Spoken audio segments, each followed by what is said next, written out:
Abraham Lincoln அமெரிக்க ஜனாதிபதியாக இருந்தபோது ஒரு கூட்டத்தில் பேசி கொண்டிருந்தார். அப்போது அவரை பிடிக்காத ஒருவன் அவரை அவமானப்படுத்த எண்ணி தன்னோட கால்களில் அணிஞ்சிருந்த செருப்பை தூக்கி காட்டி, நீ ஒரு செருப்பு தைக்கும் தொழிலாளியின் மகன் என்பதை மறந்துவிடக்கூடாது அப்படின்னு கோபமாக சொன்னான். இதோ பார், இது உன் தந்தை தைத்து கொடுத்த செருப்பு தான், இதைத்தான் நான் பயன்படுத்தி வருகிறேன் அப்படின்னு சொல்லியிருக்கான்.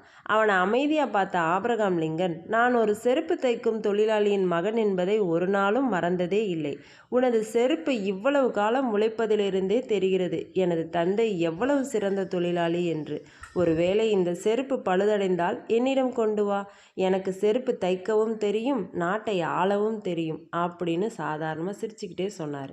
இதிலிருந்து என்ன தெரியுதுன்னா, யாரையும் எப்பையும் குறைச்சி மதிப்பிடக்கூடாது.